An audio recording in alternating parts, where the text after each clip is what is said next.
أعوذ بالله السميع العليم من الشيطان الرجيم بسم الله الرحمن الرحيم اللهم صل على محمد عبدك ورسولك وعلى المؤمنين والمؤمنات والمسلمين والمسلمات لندن کا programme so after spending few days چند دن گزارنے کے بعد میں نے لندن جانے کا پروگرام بنایا اور میرا جو فرینڈ تھا اس کی سسٹر اور سب فیملی کا میں نے شکریہ ادا کیا کہ انہوں نے میری بہت مہمان نوازی کی تھی.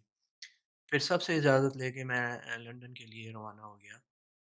میرا دوست جو تھا وہ مجھے بس اسٹاپ پہ چھوڑنے کے لیے آیا اور لندن کے لیے بس کا ٹکٹ لے کر میں بس پر سوار ہو گیا.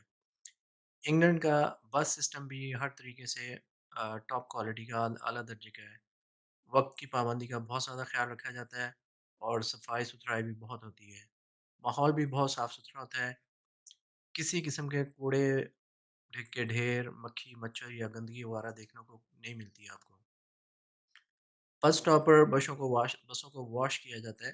واش کرنے سے یاد آیا کہ ایک دن میں اپنے دوست کے گھر کے باہر کھڑا تھا تو دیکھا کہ کچھ لوگ ایک گھر کے باہر سیڑھی لگا کر پانی کی گند سے کھڑے باہر والے حصے کو صاف کر رہے ہیں. تو میں نے اپنے فرینڈ سے پوچھا کہ یہ کیا کر رہے ہیں؟ تو اس نے بتایا کہ گورنمنٹ کی طرف سے ہر گھر کے فرنٹ کی باہر کی صفائی کی جاتی ہے تاکہ کوئی گھر جو ہے وہ گندا نظر نہ آئے. تو گھر کے اندر کی صفائی کا تو ظاہر ہے کہ گھر والے ہی خیال کرتے ہیں اور صفائی کرتے ہیں، لیکن کسی کی کوئی مجال نہیں کہ گھر کا کوڑا نکال کے باہر پھینک دے. گھروں کی پرانی خراب چیزوں کو گھر سے باہر پھینکنے کے لیے کچھ دن سلیکٹ کیے جاتے ہیں، کچھ دن مقرر ہوتے ہیں اور ان دنوں میں جو لوکل کونسل کی طرف سے ٹرک آتے ہیں اور پھر وہ سب چیزیں جن کو لوگ گھروں میں رکھنا نہیں چاہتے یا پرانی ہو جاتی ہیں یا ویسٹ ہوتا ہے وہ اپنے گھر کے باہر رکھ دیتے ہیں. یعنی کہ for example furniture, crockery, electric appliances اور بھی بہت ساری چیزیں جو کہ ٹھیک نہیں ہو سکتی لیکن لوگ اس کو یوز نہیں کرتے اور اس کی جگہ نئی چیزیں لے لیتے ہیں. تو وہ چیزیں باہر نکال کے لائک فار ایگزامپل پرانی چیزیں جیسے کہ T V, fridge, microwave oven وغیرہ گھروں سے نکال کر باہر رکھ دیتے ہیں، جس کی وجہ سے مقامی کونسل کے جو لوگ ہوتے ہیں وہ ٹرک لا کر ان کو اٹھا کے لے جاتے ہیں. لندن میں میرے ایک دوست نے جو اپنے فرینڈ کا ایک ایڈریس دیا تھا کہ اگر میں لندن جاؤں تو میں اس فرینڈ کو مل لوں وہاں پر. تو میں نے اس نمبر پر کال کی تو میرے فرینڈ کا جو دوست تھا وہ actually he was a doctor and he was working in one of the hospital. ایک ہاسپٹل میں وہاں پہ وہ کام کر رہا تھا. تو انہوں نے فون اٹینڈ کیا اور سلام دعا کے بعد انہوں نے بتایا کہ وہ لندن کے ایک علاقے ایلیفینٹ کاسل میں رہتے ہیں. تو انہوں نے بڑے اچھے طریقے سے بتایا کہ کہاں سے ٹرین لینی ہے اور کون سے اسٹاپ پر اتر کر بس لینی ہے، پھر دوسری بس کہاں سے لینی ہے اور پھر ان کے گھر میں کیسے پہنچنا ہے. میں نے یہ ساری باتیں نوٹ کر لیں اور جب بس لندن پہنچی تو میں نے لندن میٹرو کا ٹکٹ لیا. اور اس کی خاص بات یہ ہے کہ ایک ٹکٹ جو ہے وہ بس، ٹرین اور دونوں جگہ پہ استعمال ہو سکتا ہے. آپ کو بس کے لیے علیحدہ اور ٹرین کے لیے علیحدہ ٹکٹ لینے کی ضرورت نہیں ہے. یہ میرا لندن میٹرو کا پہلا جرنی تھا. جب میں ٹرین پر سوار ہوا تو مجھے لندن میٹرو کی ٹرین کچھ عجیب سی لگی کیونکہ میں جاپان میں ٹرینوں پہ سفر کر کے عادی ہو گیا تھا اور وہ ہائی کلاس کی اسپیڈ والی ٹرینز تھیں. لندن میٹرو ٹرین جس میں میں سوار ہوا تھا کافی پرانی لگ رہی تھی اور وہ جب ٹرین روانہ ہونے لگی تو اس میں سے چوں چوں کی آوازیں بھی آ رہی تھیں. اگرچہ ٹرین کو پینٹ وغیرہ کر کے نیا بنانے کی کوشش کی گئی تھی لیکن پھر بھی ٹرین کا پرانا پن نہ چھپ سکا. یہاں پر بھی وقت کی پابندی کا بہت خیال رکھا جاتا ہے. جیسے ٹرین آئی لوگ بڑے آرام اور مہذب طریقے سے ٹرین پر سوار ہو گئے. اگرچہ کافی رش تھا لیکن کوئی دھکم پیل نہیں ہو رہی تھی. کچھ ہی لمحوں میں ٹرین روانہ ہو گئی. میرا خیال تھا کہ آسٹریلیا اور جاپان کا ٹرین سسٹم انگلینڈ کے ٹرین سسٹم سے زیادہ بہتر تھا کیونکہ جتنی پرانی ٹرین میں نے لندن ٹیوب یا میٹرو میں دیکھی تھی اتنی پرانی میں نے کہیں بھی نہیں دیکھی تھی. میں جس اسٹاپ پر اترتا تھا اور چند اسٹاپس کے بعد میں نے جس اسٹاپ پر اترنا تھا وہ چند اسٹاپس کے بعد آ گیا اور میں ٹرین سے باہر نکل کر جہاں سے مجھے بس پکڑنی تھی وہاں پر چلا گیا. لندن میں ٹرین کو ٹیوب کہا جاتا ہے کیونکہ ٹرین زیادہ تر زیر زمین چلتی ہے اور اکثر اسٹیشن سے نیچے اسٹیشن جو ہے وہ نیچے سے باہر آ جاتا ہے. میں جب اسٹیشن سے باہر آیا تو کچھ ہی فاصلے پر کچھ بسیں کھڑی نظر آئیں. میں نے وہاں جا کر بسوں کا ٹائم ٹیبل دیکھا تو پتہ چلا کہ میری بس اسی اسٹاپ سے چلے گی جو کہ تقریباً 10 منٹ کے بعد آنے والی تھی. یہ علاقہ انگریزوں کا تھا، یعنی کہ اس علاقے میں پاکستانی، انڈین، بنگلہ دیشی وغیرہ کم ہی نظر آ رہے تھے۔ زیادہ تر انگلش فیمیلز، کڈس اور بچے وغیرہ ہی نظر آ رہے تھے۔ کچھ ادھر ادھر جائزہ لینے کے بعد میری بس آ گئی، لیکن ابھی مجھے ایک اور بس چینج کرنی تھی، پھر مجھے اپنی منزل پر پہنچنا تھا۔ کچھ سٹاپس پر رکنے کے بعد میرا سٹاپ آ گیا، جہاں سے میں نے نیکسٹ بس جو تھی وہ لینی تھی، لیکن اگلی بس کے لیے سٹاپ دوسری جانب تھا، یعنی کہ روڈ کے دوسری طرف، اور ٹریفک کافی تیز چل رہی تھی۔ سوچا کہ بھاگ کر سڑک کو کراس کر لیتا ہوں، لیکن پھر خیال آیا کہ خدا نخواستہ کوئی ایکسیڈنٹ نہ ہو جائے۔ ادھر ادھر دیکھا تو کوئی اور اوور ہیڈ برج وغیرہ نظر نہیں آیا، یا کوئی ایسی جگہ نظر نہیں آئی جہاں سے میں روڈ کراس کر سکتا تھا۔ حالانکہ پاکستان کے بڑے جو سٹیز ہیں ان میں سڑک پار کرنے کے لیے اوور ہیڈ برج وغیرہ مناسب ڈسٹینس پہ بنائے گئے ہیں۔ اس بات پر مجھے کافی خوشی ہوئی کہ پاکستان انگلینڈ سے کسی معاملے میں آگے تھا، لیکن یہ خوشی زیادہ دیر تک قائم نہ رہ سکی، کیونکہ میں نے دیکھا کہ ایک طرف لوگ سیڑھیاں اتر کر نیچے جا رہے تھے۔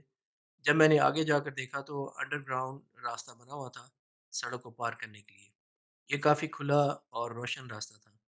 میں نے وہاں سے چل کر سڑک پار کی اور دوسری طرف بس کی اسٹیشن پر پہنچ گیا۔ وہیں سے مجھے وہ بس پکڑنی تھی جس میں بیٹھ کر میں ڈاکٹر صاحب کے پاس پہنچ سکتا تھا۔ بس آنے میں زیادہ دیر نہیں لگی۔ بس میں بیٹھ کر میں نے اسٹاپ گننے شروع کر دیے، کیونکہ ڈاکٹر نے کہا تھا، ڈاکٹر ریحان ان کا نام تھا، انہوں نے کہا تھا کہ 7 اسٹاپ، 7ویں اسٹاپ پہ اتر جانا۔ اب مشکل یہ ہوئی کہ میں کتنی گنتی میں کچھ آگے پیچھے آ گیا، اور پتہ نہیں چلا کہ ایک اسٹاپ پیچھے نہ رہ جاؤں۔ پتہ نہیں چھٹا اسٹاپ تھا یا 7واں۔ تو میرے ساتھ ہی ایک انگریز لڑکا موبائل پر کسی سے بات کر رہا تھا۔ میں نے اس لڑکے کو اشارے سے کہا کہ میری بات سن لے۔ اس نے فون ہٹا کر پوچھا کیا بات ہے؟ میں نے کہا میں کچھ سیکنڈز میں آ، جلدی سے اس کو بتایا کہ میں نے ایک دوست کے پاس جا رہا ہوں، میری ادھر کسی فلیٹ میں رہتا ہے، لیکن مجھے صحیح پتہ نہیں اس کا گھر کس اسٹاپ پر ہے، تو اگر مجھے ایک فون کال کرنے دو تو میں معلوم کر سکتا ہوں کہ اس وقت وہ کہاں ہے۔ میں سوچ رہا تھا کہ وہ انکار کر دے گا اور پھر اگلے اسٹاپ پر میں بہرحال اتر جاؤں گا، چاہے کچھ بھی ہو، اور پھر میں نے ٹیلیفون بوتھ سے ڈاکٹر ریحان کو فون کر کے معلوم کروں گا کہ ان کا فلیٹ کتنی دور رہ گیا ہے۔ لیکن میری سوچ کے بالکل برعکس اس لڑکے نے اپنی فون کال فوراً بند کی اور موبائل میرے ہاتھ میں تھما دیا۔ میں نے جلدی سے ڈاکٹر ریحان کو کال کی اور ان کو بتایا کہ میں بس میں آ رہا ہوں، لیکن کون سے نمبر کے اسٹاپ پہ اترنا ہے یہ نہیں مجھے معلوم۔ انہوں نے کہا کہ میں اپنے فلیٹ کی بالکنی میں کھڑا بس کو دیکھ رہا ہوں، آپ اسی بس میں ہیں؟ میں نے فوراً اپنے آگے اور بس کے پیچھے دیکھا تو اس وقت روڈ پر صرف وہی بس تھی جس میں بیٹھا ہوا تھا۔ میں نے اسے کہا کہ بس یہی ہے، یہی بس ہے جس پر میں سوار ہوں۔ تو انہوں نے کہا کہ جیسے ہی یہ بس اگلے اسٹاپ پہ رکے آپ اس اسٹاپ پر اتر جائیں، میں آپ کو لینے نیچے آتا ہوں۔ میں نے فون بند کر کے اس لڑکے کو دیا اور اس کا شکریہ ادا کیا۔ اتنی دیر میں بس رک چکی تھی اور پھر اس لڑکے کا شکریہ ادا کر کے بس سے نیچے اتر آیا۔ بس سے نیچے اتر کر میں اسٹاپ پر ہی کھڑا ادھر ادھر دیکھتا رہا۔ میں نے محسوس کیا کہ اس علاقے میں کالے لوگ کافی تعداد میں تھے۔ ابھی یہ میں سوچ ہی رہا تھا کہ ڈاکٹر ریحان بھی آ گئے اور مجھے پہچان لیا، کیونکہ اس بس اسٹاپ پر صرف میں ہی اترا تھا اور میرے ہاتھ میں ایک بیگ تھا۔ الیکس لے کے بعد ہم اوپر ڈاکٹر ریحان کے فلیٹ کی طرف چل پڑے۔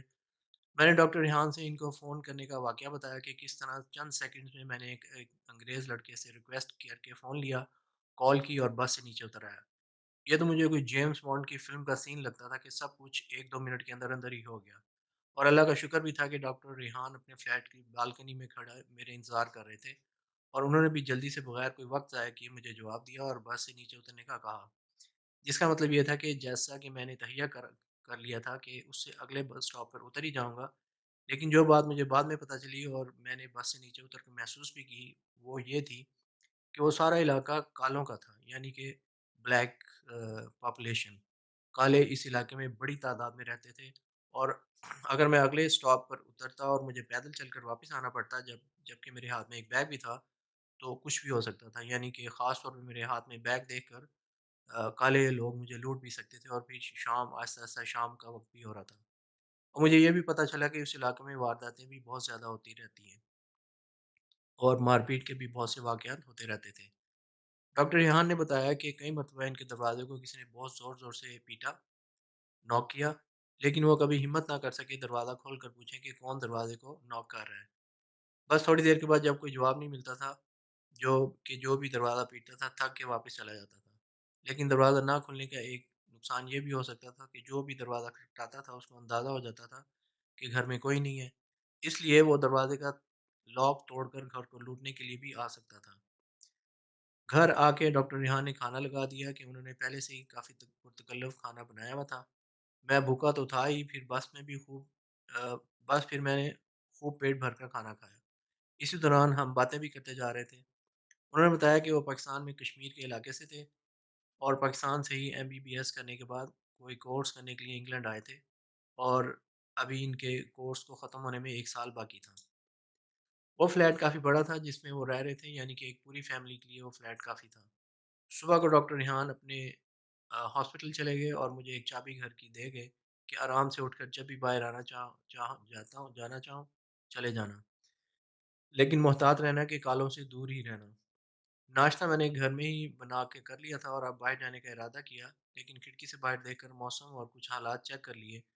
دھوپ نکلی ہوئی تھی اور نیچے روڈ اور پارک کی طرف میں امن اور سکون ہی لگ رہا تھا۔ میں تیار ہو کر فلیٹ سے باہر نکلا تو کوریڈور میں بھی مجھے کوئی نظر نہیں آیا، شاید سب لوگ کام پر گئے ہوئے تھے۔ پھر میں لفٹ کی طرف بڑھا تو ادھر سے مجھے دو کالے آ، نظر آئے جو کہ میری طرف ہی آ رہے تھے۔ میں اندر سے گھبرا گیا لیکن ظاہر نہیں ہونے دیا۔ وہ بھی لفٹ کی طرف ہی جا رہے تھے، لیکن میں نے لفٹ کے لیے رک کر انتظار کرنے کی بجائے آگے کی طرف نکل گیا اور پھر یہ ظاہر کیا کہ میں لفٹ میں نہیں جانا چاہتا، بلکہ میں اسی فلور پر کہیں اور جا رہا تھا۔ میں نے رک کر نہیں دیکھا کہ وہ لوگ لفٹ میں چلے گئے تھے یا نہیں، بلکہ کوریڈور کے آگے جا کر جب راستہ بند ہو گیا تو بالکنی سے باہر دیکھنے لگا اور پھر دونوں کالے مجھے نیچے چلتے ہوئے نظر آ گئے، تو میں مطمئن ہو گیا اور پھر میں بھی لفٹ سے بیٹھ کر نیچے آ گیا۔ میرا ارادہ لندن کی سیر کرنے کا تھا، اس لیے میں نے ٹرین کا ٹکٹ ایک دکان سے لیا اور ٹرین اسٹیشن کی طرف چل پڑا، جو کہ تقریباً 10-12 منٹ کے پیدل کا راستہ تھا۔ ادھر ادھر کے ماحول کا جائزہ بھی لیتا رہا اور دیکھا کہ زیادہ تر کالے ہی اس علاقے میں نظر آتے ہیں۔ اکا دکا گورے بھی نظر آئے، لیکن زیادہ تر کالے کالیاں ہی نظر آ رہی تھیں۔ موسم خوشگوار تھا اور دھوپ نکلی ہوئی تھی اور چاروں طرف پارکس، گرین بیلٹس اور پھر ڈبل ڈیکر بسوں کا آنا جانا، یہ سب کچھ بہت بھلا بھلا محسوس ہو رہا تھا۔ اسی طرح ادھر ادھر دیکھتا اور محتاط طریقے سے چلتا ہوا ٹرین اسٹیشن پہنچ گیا، جو کہ زیر زمین تھا، انڈر گراؤنڈ۔ کچھ زیادہ رش نہیں تھا، کچھ لوگ ادھر ادھر آ جا رہے تھے۔ میں اسٹیشن پر پہنچ کر ٹرین کے انتظار میں بیٹھ گیا۔ کچھ ٹرینیں آ جا رہی تھیں اور ٹرینوں کو دیکھ کر میں نے اندازہ لگایا کہ آسٹریلیا میں جو ٹرینیں تھیں وہ زیادہ صاف ستھری اور ماڈرن تھیں۔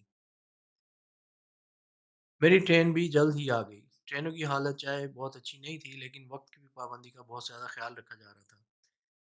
جب میں ٹرین میں سوار ہوا تو ٹرین کی چوں چوں کی آوازیں آ رہی تھیں۔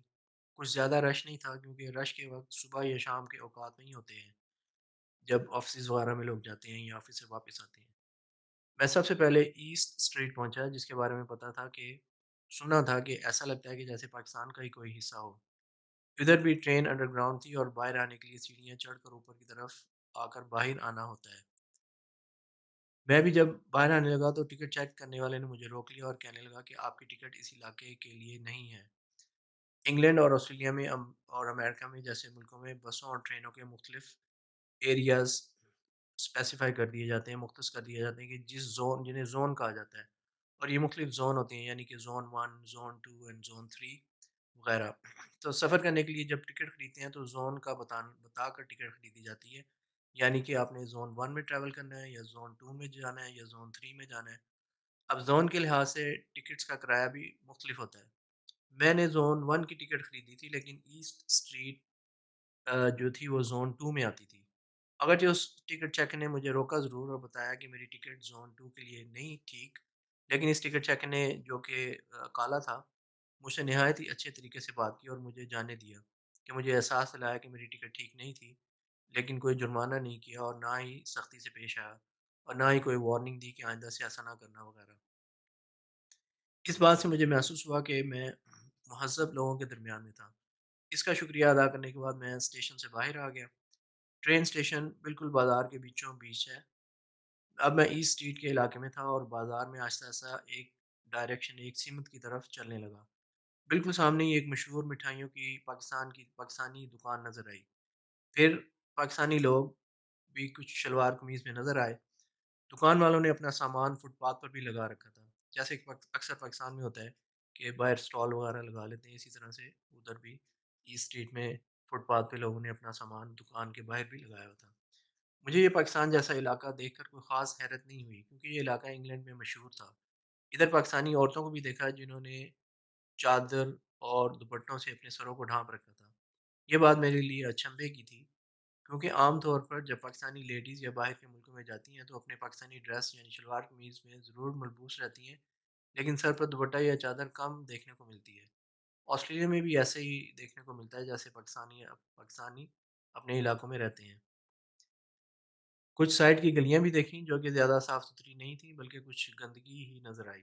یہ بات میرے لیے کچھ عجیب تھی کہ انگریزوں کے رہائشی علاقوں میں ہر طرف کلینینس، صفائی ستھرائی ہر وقت نظر آتی ہے، لیکن پاکستانیوں کے یا مسلمانوں کے علاقے میں اکثر کم صفائی نظر آتی ہے۔ یہ بات میں نے آسٹریلیا میں بھی محسوس کی تھی۔ حالانکہ انتظام اور ایڈمنسٹریشن تو انگریزوں ہی کے زیر نگرانی ہوتے ہیں، جیسے کہ وہ انگریزوں کے رہائشی علاقوں میں صفائی ستھرائی کا خیال رکھتے ہیں، ویسا خیال مسلمانوں کے علاقوں کی صفائی ستھرائی کا نہیں رکھا جاتا۔ پتہ نہیں ایسا کیوں ہے، میں کافی دیر بازار میں گھومتا رہا۔ ایک بات جو مجھے عجیب لگی تھی وہ یہ تھی کہ گلیوں بازاروں میں ڈبل ڈبل ڈیکر بسیں چل رہی تھیں۔ یہ لوگوں کے لیے بہت سکون کا باعث تھی کہ وہ تقریباً اپنے گھر کے باہر سے ہی ڈبل ڈیکر بس پکڑ لیتے تھے اور واپسی پر بھی اپنے گھر کے سامنے ہی بس میں بیٹھ کر آ جاتے تھے۔ ایک اور بات جو میں نے انگلینڈ، امریکہ، آسٹریلیا جیسے ملکوں میں دیکھی وہ یہ تھی کہ غیر ممالک سے آئے ہوئے لوگوں میں بے روزگاری بہت زیادہ ہوتی ہے اور باہر سے آئے ہوئے لوگ چھوٹے چھوٹے کام کرنے پر مجبور ہوتے ہیں، لیکن وہ اپنے گھروں میں نہیں بتاتے کہ کیا کام کر رہے ہیں۔ ایک کیس میرے سامنے کا تھا کہ آسٹریلیا سڈنی میں ایک پاکستانی لڑکا ٹیکسی چلانے کا کام کرتا تھا، لیکن جس جگہ اس کی شادی یا پاکستان میں ہو رہی تھی ان کو اس نے کسی اور جاب کے بارے میں بتایا تھا۔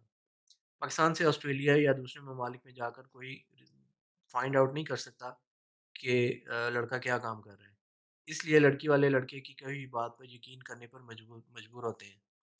کچھ لوگ جب باہر کے ممالک سے انگلینڈ وغیرہ جیسے ممالک میں آتے ہیں تو وہاں پھر سے واپس نہیں جانا چاہتے، اس لیے پھر ان کی کوشش یہی ہوتی ہے کہ ان ممالک میں ہی کسی لڑکی عورت وغیرہ سے شادی کر لیں، اور جب شادی ہو جاتی ہے اور پھر انگلینڈ وغیرہ جیسے ممالک میں پاسپورٹ مل جاتا ہے تو پھر اس لڑکی یا عورت سے پیچھا چھڑا لیتے ہیں۔ اکثر لڑکیاں شادی کے بعد مستقل طور پر ساتھ رہنا چاہتی ہیں، لیکن لڑکے اپنا مطلب پورا کرنے کے بعد بائے بائے کہہ دیتے ہیں۔ ایک پاکستانی لڑکا آسٹریلیا میں پڑھنے کے لیے آیا اور ایک آسٹریلین لڑکی سے اس کی لائن مل گئی۔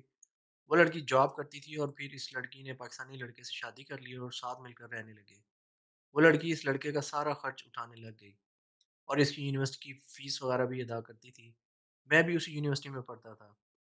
یہ دونوں کبھی کسی فنکشنز وغیرہ میں جیسے کہ پاکستان ڈے وغیرہ میں مل جاتے تھے اور پھر آہستہ آہستہ ہمارے ایک مشترکہ دوست کے فلیٹ پر بھی آنے جانے لگے۔ لیکن 2 سال گزرنے کے بعد جب لڑکے کا آسٹریلیا میں رہنے کا کام پکا ہو گیا اور اس کی اسٹڈی بھی کمپلیٹ ہو گئی تو پھر ایک دن وہ غائب ہو گیا۔ پہلے تو لڑکی نے ایک آدھ دن انتظار کیا، لیکن جب وہ واپس نہ آیا اور نہ ہی اس نے کوئی کانٹیکٹ کیا تو وہ روتی ہوئی ہمارے دوست کے فلیٹ پہ پہنچی کہ اس کا شوہر کہیں غائب ہو گیا ہے۔ ہمارے فرینڈ کا بھی اس سے کچھ دن سے رابطہ نہیں تھا، اس لیے وہ اس لڑکی کی کچھ مدد نہیں کر سکا، لیکن وہ لڑکا اس کے بعد بالکل ہی غائب ہو گیا تھا۔ اس لڑکی نے بتایا کہ وہ اپنے ہسبینڈ کو کہتی تھی کہ اسے اسلام کے بارے میں بتاؤ، لیکن وہ کچھ نہیں بتاتا تھا۔ اس طرح کے اور بہت سے واقعات میرے سامنے ہوتے رہے تھے جو کہ اگر میں لکھنے لگوں تو اس کے لیے ایک علیحدہ کتاب لکھی جا سکتی ہے۔ بہرحال میں لندن میں ایسٹ اسٹریٹ جیسے کہ پاکستان جیسے ملک کی ایک گلی یا ایک بازار لگ رہا تھا، ادھر ہی زور کی نماز کا ٹائم ہو گیا اور میں نے مسجد کا پتہ معلوم کرنے کے لیے مسجد کا پتہ معلوم کر کے مسجد میں جو کہ ایک گلی میں تھی چلا گیا۔ ماشاءاللہ مسجد میں کافی لوگ تھے اور تقریباً مسجد بھری ہوئی تھی۔ یہ بڑی خوشی کی بات تھی۔ یہ بات بھی میں نے نوٹ کی تھی کہ بہت سارے لوگ جو باہر کے ملکوں میں آتے ہیں ان میں دین اسلام کا جذبہ بڑھ جاتا ہے۔ نماز پڑھنے کے بعد مجھے بھوک لگ گئی تھی۔ مسجد سے باہر نکلا تو محسوس ہوا کہ لاہور کے ہی کسی علاقے میں ہوں، گلی میں کوئی خاص صفائی نہیں تھی، جس کی وجہ سے لگا کہ پاکستان میں ہی ہوں۔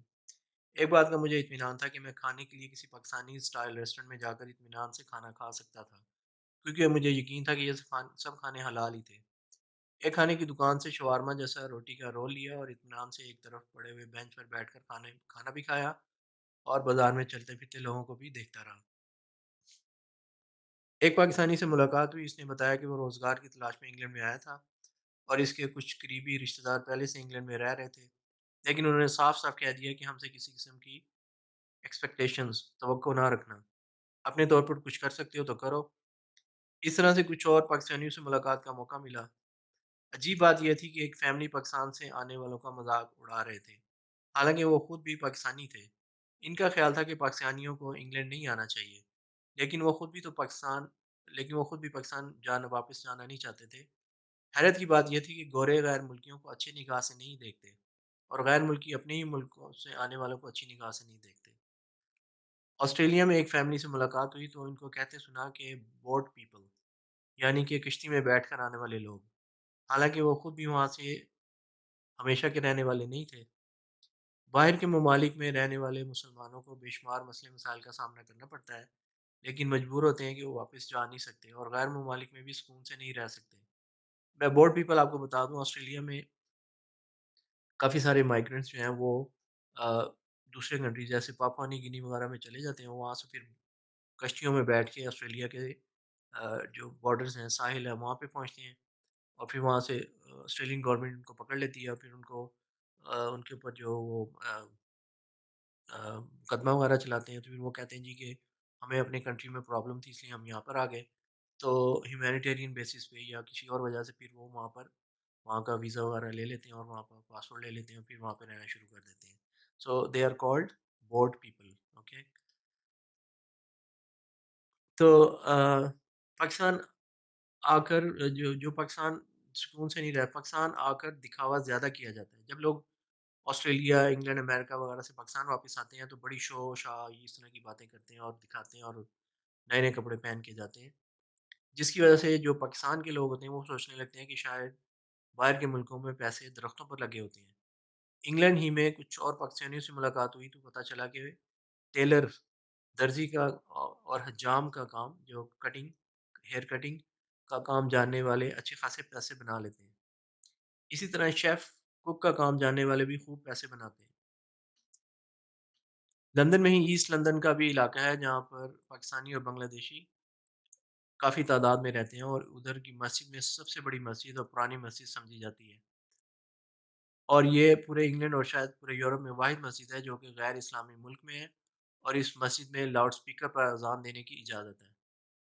کافی گھوم پھر کر جب میں نے اچھی طرح سے پاکستانیوں کے علاقے دیکھ لیے اور پھر شام ہو گئی، اب میں نے واپسی کا ارادہ کیا اور قریبی ریلوے اسٹیشن سے ٹرین پکڑ کر واپس ایلیفنٹ کاسل میں ڈاکٹر ریحان کے فلیٹ پر پہنچ گیا۔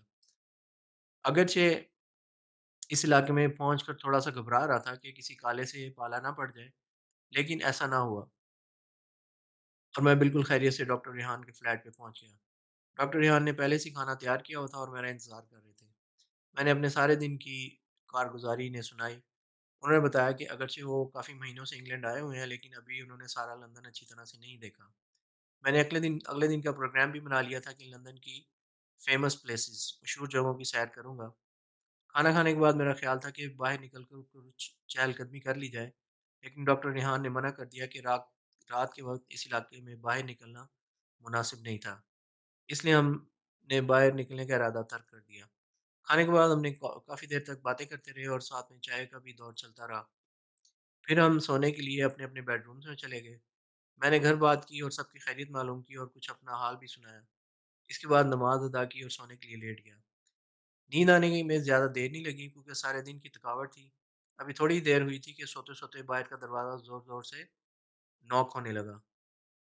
پہلے تو میں نے کوئی توجہ نہ دی اور سوچا کہ ڈاکٹر ریحان کے کوئی جاننے والے ہوں گے تو وہ خود ہی دیکھ لیں گے، لیکن دروازہ جو تھا وہ مسلسل وقفے وقفے سے کھٹکھٹایا جا رہا تھا اور ڈاکٹر ریحان نے بھی ابھی تک دروازہ نہیں کھولا تھا، حالانکہ ان کا بیڈ روم باہر کے دروازے کے بالکل ساتھ ہی تھا۔ جبکہ جب دروازہ پھر سے کھٹکا تو میں اٹھ کر اپنے بیڈ روم سے باہر آیا تو دیکھا کہ ڈاکٹر ریحان پہلے سے ہی دروازے کے پاس کھڑے تھے۔ انہوں نے مجھے اشارے سے چپ رہنے کا کہا اور میں بھی ان کے قریب کھڑا ہو گیا۔ دروازہ پہلے سے زیادہ زور سے پیٹا جا رہا تھا جیسے کہ ابھی ٹوٹ جائے گا۔ میں نے اشارے سے ڈاکٹر ریحان سے پوچھا کہ کیا ماجرا ہے، تو انہوں نے سرگوشی میں بتایا کہ ان کے فلیٹ کے ساتھ جو آدمی رہتا ہے وہ شراب کے نشے میں دھت ہو کر بڑی مشکل سے فلیٹ پر پہنچتا ہے، تو وہ ڈاکٹر صاحب کے فلیٹ کو یا کسی اور کے فلیٹ کو زور زور سے پیٹتا رہتا ہے اور سمجھتا ہے کہ یہ اس کا فلیٹ ہے، تاکہ اس کی بیوی اس کے فلیٹ سے نکل آ کر اسے اندر لے جاتی ہے، پھر سکون ہو جاتا ہے، اور یہ اکثر ہوتا رہتا ہے۔ لیکن آج تک دروازہ ٹوٹا نہیں، اور پھر یہی ہوا کہ کچھ دیر کے بعد دروازہ پیٹنا بند ہو گیا تھا۔ شاید اس کی بیوی اس بندے کو اندر لے گئی تھی۔ یہ بہت ہی عجیب اور ڈسٹربنگ واقعہ تھا میرے لیے۔ میں سوچنے لگا کہ میں کہیں اور شفٹ ہو جاتا ہوں، لیکن اس وقت میں سونے کے لیے چلا گیا اور سوچا کہ اس بارے میں کل فیصلہ کروں گا۔ اگلی صبح کو پھر ڈاکٹر ریحان سے ناشتے پر ملاقات ہوئی۔ انہوں نے ناشتے کا پہلے سے انتظام کر لیا تھا۔ ان سے اس دن کے سیر سپاٹے کے بارے میں پوچھا کہ کہاں جایا جائے، تو انہوں نے سینٹرل لنڈن کا وزٹ کرنے کا مشورہ دیا۔ میں پہلے ہی سینٹرل لنڈن جانے کا پروگرام بنا چکا تھا۔ ڈاکٹر ریحان کے ہاسپٹل جانے کے بعد میں آرام سے تھوڑی دیر آرام کرنے کے لیے پھر لیٹ گیا۔ گھنٹہ 1.5 گھنٹے لیٹنے کے بعد اٹھ کر تیار ہو کر باہر نکل آیا۔ آج کچھ آج کچھ کلاؤڈی تھا، بادل چھائے ہوئے تھے، لیکن میں نے تو بہرحال اپنا سیر کا کرنے کا مشن مکمل کرنا تھا، اس لیے میں چلتا رہا اور ریلوے اسٹیشن تک پہنچ گیا۔ آسٹریلیا کے شہر میلبرن میں اکثر بہت تیز ہوائیں چلتی ہیں۔ کئی مرتبہ ایسا ہوا کہ سڑک پر چلتے ہوئے اتنی تیز ہوا چلتی ہے کہ پیدل چلنا بھی دشوار ہو جاتا ہے۔ بادل گرجتے اور برستے بھی خوب ہیں۔ میلبرن میں اس لیے میرا خیال ہے کہ میلبرن میں رہنے والے ذہنی طور پر تیار ہوتے ہیں کہ بارش، دھوپ، تیز ہوا اور جو بھی کچھ ہو، کام تو بہرحال کرنا ہی ہے۔ اس لیے بہت سے لوگ اپنے ساتھ امبریلاز، چھتریاں بھی رکھتے ہیں کہ جیسی بارش ہوگی امبریلا کھول کے استعمال کر لی جائے گی۔ ریلوے اسٹیشن تک بالکل خیریت سے پہنچ گیا تھا۔ کل رات والے واقعے کی وجہ سے میں پہلے سے زیادہ محتاط ہو رہا تھا، اس لیے چلتے ہوئے اپنے آگے پیچھے چاروں طرف نظریں دوڑا کر دیکھ لیتا تھا کہ کوئی میرے نزدیک تو نہیں آ رہا تھا۔ اسٹیشن پر پہنچنے سے پہلے ہی میں نے ایک جنرل اسٹور سے ٹرین کا سارے دن کا ٹکٹ لے لیا۔ مزے کی بات یہ تھی کہ جنرل اسٹور سے ٹکٹ اسٹیشن سے ٹکٹ لینے سے ذرا سستا ملتا تھا۔ شاید گورنمنٹ چاہتی تھی کہ لوگوں کا زیادہ رش ریلوے اسٹیشن پر ٹکٹ لینے کے لیے لائنوں میں نہ لگے اور لوگ اسٹیشن پر آنے سے پہلے ہی ٹکٹ لے کر اسٹیشن پر پہنچیں۔ یہ ایک بہت ہی اچھا طریقہ کار تھا، کیونکہ اگر سب لوگ ریلوے اسٹیشن سے ہی ٹکٹ لینے کی لائن میں لگ جائیں تو سب کو ٹکٹ دینے میں ٹائم لگے گا، اور اگر کسی کی ٹرین آ گئی اور ٹرین نہ ملنے سے یا دیر سے ملنے سے ٹرین چھوٹ گئی تو لوگ ہنگامہ وغیرہ کریں گے۔ اس چیز کو مد نظر رکھتے ہوئے لوگوں کی حوصلہ افزائی کی جاتی ہے کہ جنرل اسٹور سے ٹکٹ لے کر اسٹیشن پر آئیں۔ ریلوے اسٹیشن پر اس دن جو ٹرین ملی اور ٹرین میں بیٹھ کے اپنا سفر کریں۔ اسٹیشن پر اس دن جو ٹرین ملی وہ نئی ٹرین تھی، شاید سینٹرل لندن جانے والی ٹرینیں نئی تھیں اور پاکستانی یا دوسرے علاقوں میں پرانی ٹرینیں چلائی جا رہی تھیں۔ اس مرتبہ مجھے ٹرین چینج نہیں کرنی پڑی، ایک ہی ٹرین سے میں سینٹرل لندن پہنچ گیا۔ لندن میں ٹرین کو انڈر گراؤنڈ کہتے ہیں۔ ٹرین میں جگہ جگہ نشان بنے ہوئے ملتے ہیں جن پر انڈر گراؤنڈ لکھا ہوتا ہے۔ اس کا مطلب یہ ہوتا ہے کہ یہ نیچے اسٹیشن ہے، سب اسٹیشن۔ لندن کے بارے میں کہا جاتا ہے کہ یہ دنیا کا سب سے زیادہ گھومنے پھرنے والا شہر ہے۔ ٹریفلگر اسکوائر پارک ہے جس میں لوگ گھومتے پھرتے ہیں، ویڈیوز بناتے ہیں، لیٹتے ہیں، آرام کرتے ہیں، باہوں میں باہیں ڈال کر گھومتے پھرتے ہیں اور بہت کچھ کرتے نظر آتے ہیں۔ کچھ لوگ کبوتروں کو دانہ بھی ڈالتے ہیں۔ کبوتر بھی انسانوں سے مایوس ہو جاتے ہیں اور خوب دانہ انسانوں سے مانوس ہو جاتے ہیں اور خوب دانہ دن کا چگتے ہیں۔ ٹریفلگر اسکوائر چاروں طرف کے چاروں طرف روڈز ہیں، یعنی کہ وہ بالکل درمیان میں ہے، اور سڑکوں پر ٹریفک کی گہما گہمی، ڈبل ڈیکر بسوں کا آنا جانا، لوگوں کا سڑکوں کو کراس کرنا لگا رہتا ہے، جس سے پارک میں بیٹھ کر آرام کرنے سے کافی سکون ملتا ہے۔ میرے پاس بھی کیمرہ تھا جو کہ ایک ٹیمپریری کیمرہ تھا، یعنی کہ ڈسپوزیبل کیمرہ اس کو کہتے ہیں، ڈسپوزیبل، ایک دفعہ یوز کریں، ایک دفعہ کیمرے کی فلم دھونے کے لیے دیں تو پھر پورا کیمرہ جو ہے وہ ضائع ہو جاتا ہے۔ ادھر ہی ایک پاکستانی نظر آیا تو میں نے اس سے کہا کہ میری تصویر بنا دو۔ وہ تصویر بنانے کے لیے ہم نے باتیں شروع کر دیں۔ وہ بھی لاہور سے آیا تھا، وہ دوسرے شہر برمنگھم میں رہتا تھا۔ اس نے مجھے برمنگھم شہر آنے کے لیے کہا، مجھے اور کیا چاہیے تھا، میں فوراً مان گیا، اور وہ چونکہ کسی کام سے لندن آیا تھا اس لیے وہ مجھے اپنا موبائل کا نمبر دے گیا کہ آنے سے پہلے میں اس کو کال کر لوں۔ میں ایک دو دن میں برمنگھم شہر جانے کا سوچ لیا۔ اوکے، سو اس سے آگے میں آپ کو برمنگھم جانے کے بارے میں ایکسپلین کروں گا، اور باقی جو باتیں ہوں انشاءاللہ نیکسٹ ویڈیو میں ایکسپلین کروں گا۔ Thank you for listening to me. آپ اس ویڈیو کو لائک کریں، شیئر کریں اور بیل آئیکن کو پریس کریں۔ تھینک یو، السلام علیکم۔